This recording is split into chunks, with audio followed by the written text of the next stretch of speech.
How much stuff is too much stuff? It's a question most of us have asked at some point or another, but the answers most decluttering content gives are typically so generic, they don't account for your unique life. If we haven't met yet, hi, I'm Lindsay and I'm a professional organizer, and I'm not here to tell you to get rid of anything today, but I am here to walk you through a framework so you can decide your capacity and so you can decide how much is enough. If you watched my last 3 videos, you saw me introduce the 3 clutter dial: inventories, habits, and systems. And if you watched till the end, you heard me make the claim that each dial setting is going to look uniquely different to each viewer watching. Today's the video where I'm going to explain why. I'm going to give you 5 areas to consider as you decide how much is too much for your home. And here's a hint: you're not going to find this answer on Pinterest, and you shouldn't consult your neighbor Judy on it either. If you're feeling overwhelmed in your home, no worries. By the end of this video, you'll have a way to assess your capacity and a permission slip to stop comparing your home to anyone else's. And if you stick around to the end, we'll talk about how a jar of M&Ms can help you decide how much is too much. Before we dive into the 5 areas, I want to make sure that we're on the same page about what we're assessing here. Throughout the rest of this video, I'm going to refer to the right setting on your clutter dials as your capacity. Your capacity is your sustainable ability to manage the items in your home for the long term, to maintain these things week in and week out without burning out. And the most important takeaway that I want you to consider, and the reason that I developed this framework, is you are uniquely made and your home should reflect that. Now, to be clear, there is nothing wrong with getting inspiration from Pinterest or your neighbor Judy or that professional organizer on Instagram with the pretty matching bins. Inspiration is great, but the point of this framework is to filter all of that and identify what actually fits your unique life and where your home should look different.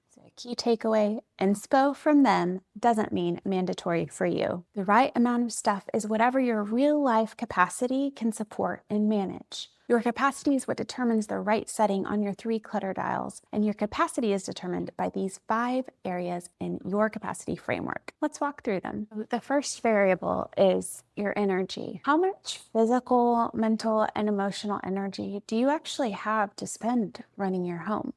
You might be in a season where you're sleeping well, your kids are settled, life feels manageable, and your brain has a little more space. Or maybe you're in a season where your energy is tanked. Postpartum, new baby, sleepless nights, chronic illness, grief, a hard stretch at work, depression. These are things to consider. And as we consider energy, we want to remember that mental load's included in this too. The invisible labor of remembering, the to-dos, the calendars, the scheduling, this is all included in that mental energy. You're carrying a lot of mental load. That's part of your energy capacity too, even if you feel physically fine. Here's the part not a lot of decluttering content captures. If your energy is low for any reason, your ability to sustainably manage inventory, systems, and habits in your home will be less. Not because you're failing, because that's just capacity math at work. Less energy means less ability to manage, which means fewer things can stay before your tipping point starts to tip into overwhelm. But when your energy starts to come back, you're sleeping better, seasons change, the baby starts sleeping through the night, then your energy goes up and your capacity goes with it, and you can sustain more. We've got to remember something important: energy isn't constant. So as we fine-tune the inventory in our home and set up habits and start to build systems,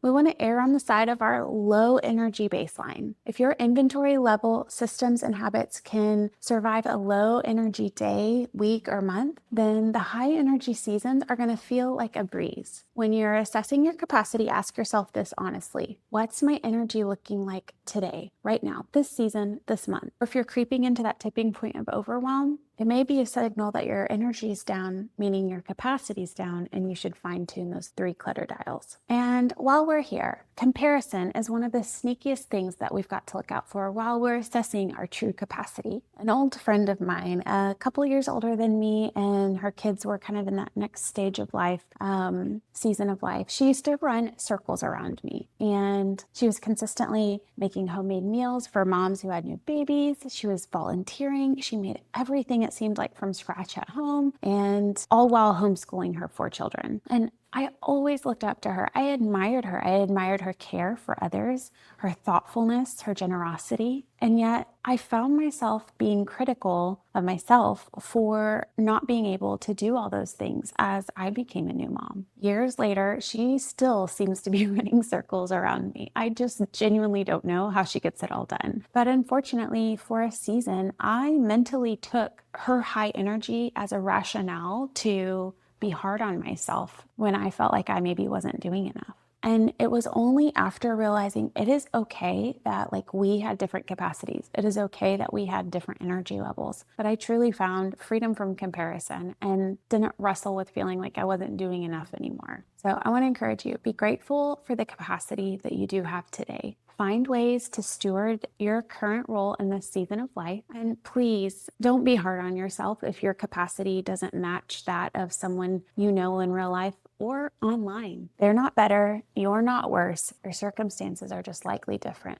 Okay, the second variable is your time. So consider realistically, how much time do you have day in, day out, week in, week out to maintain the things in your home? For the intent and purposes of this video, we're going to consider how much time do you actually have to tidy your home, to reset things and put things back into their home. But I'd be remiss if I didn't remind you that you also should account for how much time it takes to clean and maintain your home as well. Those are separate things from tidying. And that being said, working outside of the home, being a stay-at-home parent, commuting, volunteering, sports, music, shopping, grocery shopping, extracurricular activities. All of these things affect how much time you have in your home. And typically, the more you have penciled into your schedule, the less time you have at home. Here's a connection sometimes organizing content skips. Every item in your home has the potential to make a small amount of withdrawal from your time bank account. Purchasing the product, bringing it to your home, unpacking it, unloading it, assigning it a home. Then over time, dusting, sorting, washing, folding, cleaning, putting away, replacing, repairing, donating, throwing it away. The more inventory you have, the more maintenance demands your time, which is finite, by the way. So the right amount of stuff for your house is whatever amount your real weekly time budget can maintain. Let's do some more capacity math.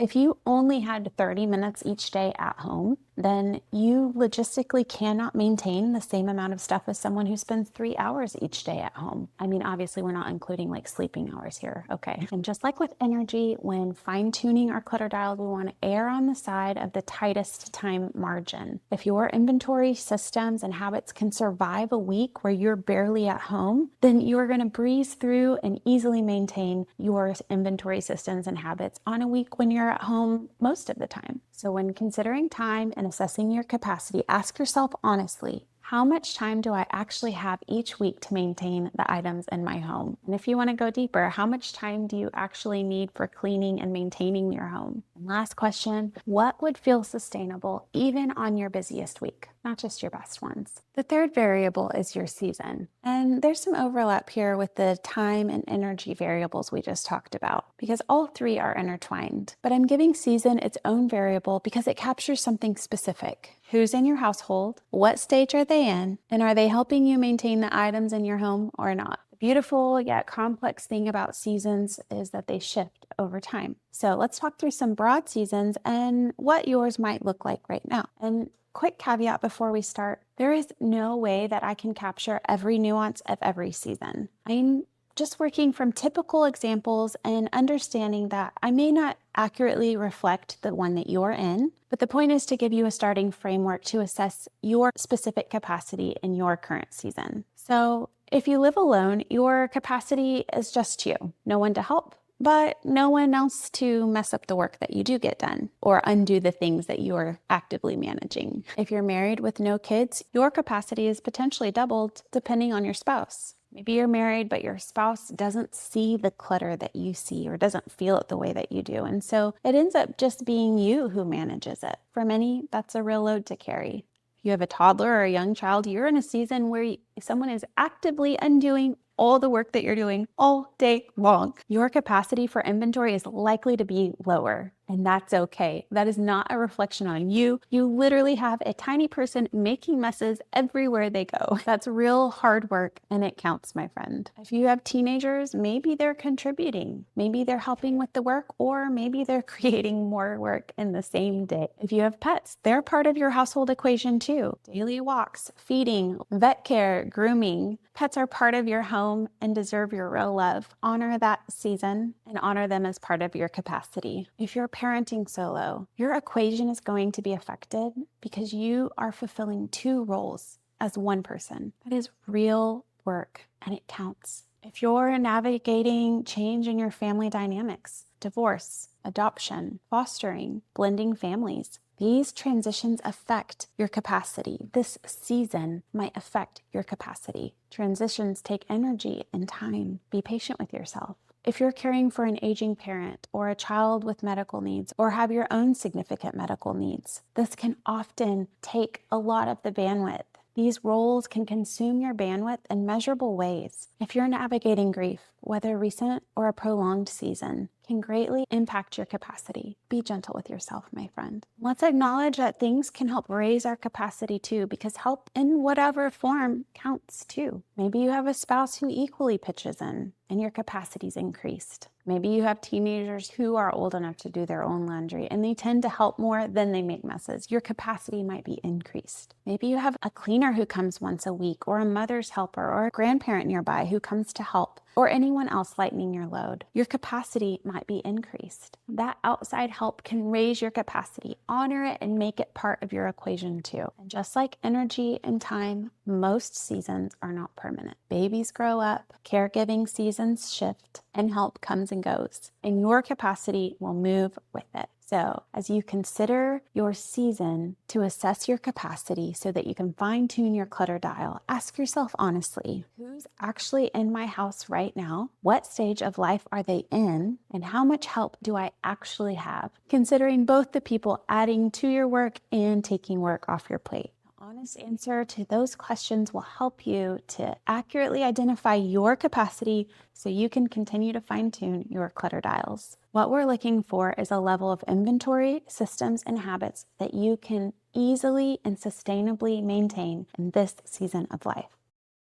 The fourth variable is your sensitivity. Where does your overwhelm start? What type of clutter tips you into chaos? This one is so personal. No one else can answer this for you. Some people are wrecked by things out on the countertops. Others could care less if there's things on the counters. It's the sink full of dishes that really gets them feeling anxious. Others can handle the kitchen mess just fine. It's the piles of papers that drive them up the walls. This was just 3 examples out of a myriad that I could have listed. None of them are right or wrong. They're just different sensitivities. I want to take a minute to shout out 2 women who have been honing in on this concept for years from different angles. The first is Dana K. White. She's a fellow YouTuber, best-selling author of Decluttering at the Speed of Life. And the other is Cass Arson from Clutterbug. And she is another fellow YouTuber who is known for talking specifically about how different organizing affects people differently. This concept of like whether you need to see your stuff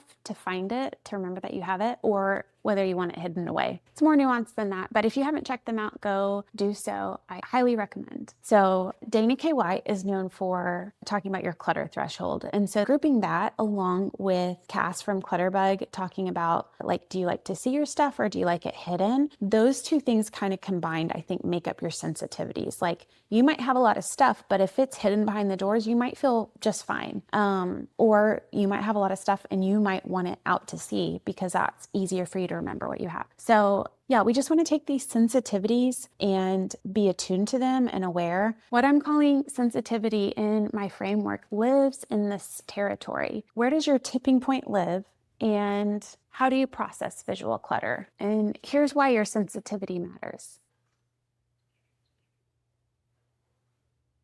The right amount of stuff for your home is whatever amount stays under your sensitivity threshold and keeps you in your capacity. Anything that tips you over into anxiety or overwhelm or stress or chaos or exhaustion, those are sensitivities and it's affecting your capacity. Some people thrive in a more maximalist environment. They enjoy seeing their things out and everywhere. but others need to have their things hidden away to feel calm in their home. Neither one is more virtuous than another, they're just different. Knowing where your own sensitivity lives is critical data for you. So you know where your tipping point lives, and you can keep your inventory under that line. Over the years, I've realized that things on flat surfaces, unless it's intentional decor, really bother me. Tabletops, counters, floors. I just want them clear. For my husband, his major sensitivity is the sink.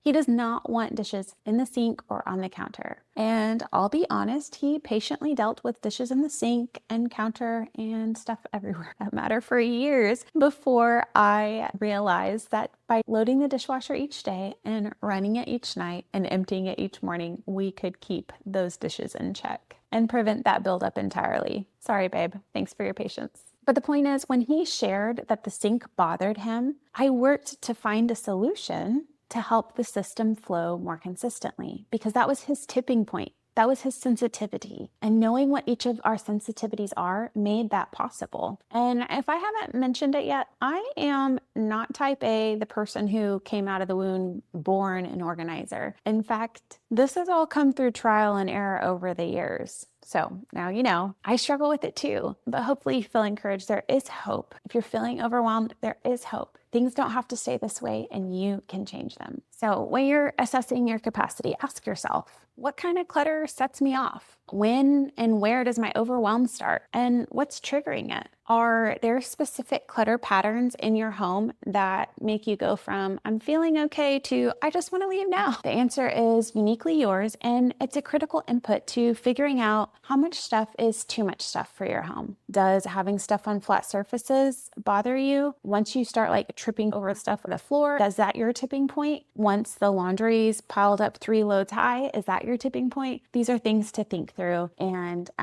yeah, hopefully that makes it a little clearer. Okay, the fifth and final area of your capacity framework is your space. Now, I'm going to reference Dana K. White again because she has hit on this concept, the container concept, and it is so good. And you've just got to consider it, because the reality is that your space is finite. You don't have an infinite amount of space. This is why people go buy storage sheds, buy sheds for the backyard, because you're outgrowing your container, you're outgrowing your space. This concept of space is the last area that you need to consider, because none of us have infinite amount of space. Each home, each room, each cabinet, each drawer have hard limits. And when those limits are encroached, you're going to feel the clutter. This is when your home starts to feel like it's bursting at the seams. There's no arguing that a 1,000 square foot home can comfortably hold the same amount as a 4,000 square foot home. And the sneaky thing about space is something that we must consider. We often have more inventory than our containers, our space, can comfortably hold. And yet it's so easy to consume that most of us just continue trying to cram stuff in. Closets that are bursting, drawers that won't close, counters that are covered. Often the container is screaming at us that it's full, but we ignore it. And we can override this feeling temporarily, but you'll get to a point where you can feel it, and the container always wins. So when you're assessing your capacity, look around and consider your space. What free space, if any, do you actually have? Where are you trying to fit more than your container allows? And which container in your home is screaming at you right now because it's too full? The honest answer points you straight to your inventory dial and where it needs adjusting. So now you've got the 5 variables: energy, time, season, sensitivity, and space. And here's the piece I really want you to walk away with. These don't live in isolation. If just one of these 5 dip, let's say your energy, you'll notice it, but you might be able to continue on managing. But when multiple of these areas start to dip, less energy, less time, a toddler actively undoing all the work you're doing,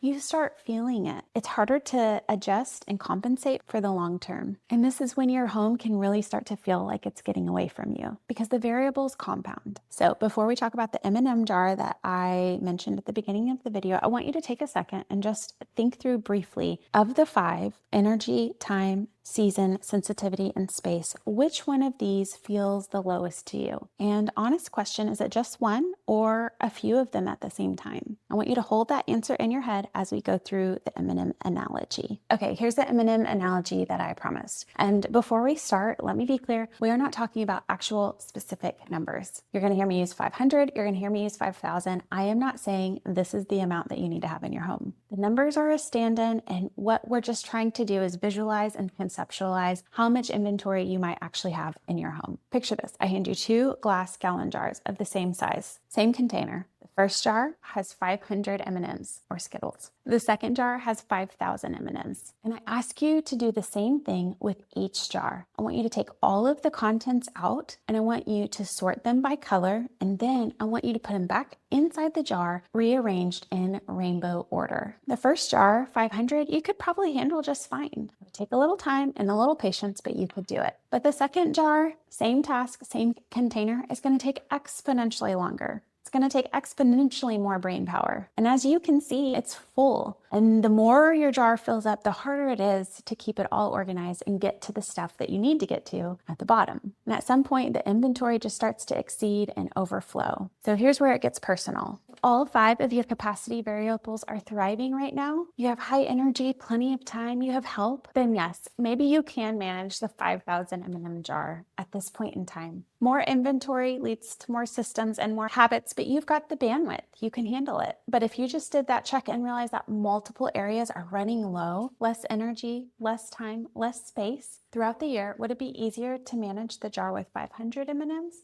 Or 5,000. And to be crystal clear, this is not about minimalism. It's not about specific numbers. It's about being honest with yourself and your real capacity and your real current season of life. It's about being honest about how much you can sustainably manage. Neither is morally better. And likely the season that you're in and the capacity level that you're at will change. Very few things are permanent, but that's why we want to assess our current capacity. The right answer is the right amount of items is whatever you can sustainably manage without burning out. So let's put it all together. Your capacity is determined by your energy, your time, your season, your sensitivities, and your space. And those 5 things help determine where you should fine-tune your clutter dials, specifically your inventory. And the point of this video is you don't have to, nor should you, copy anyone else's dials. You're trying to build a home that your real life can reasonably sustain. And if the honest answer to all of this is too much for me right now, consider this your permission slip to lower your inventory for a season. Not because you failed, not because less stuff is morally better, because your home and the things in it should be allowed to support the life you're actually living. I'm rooting for you, friend. See you in the next one.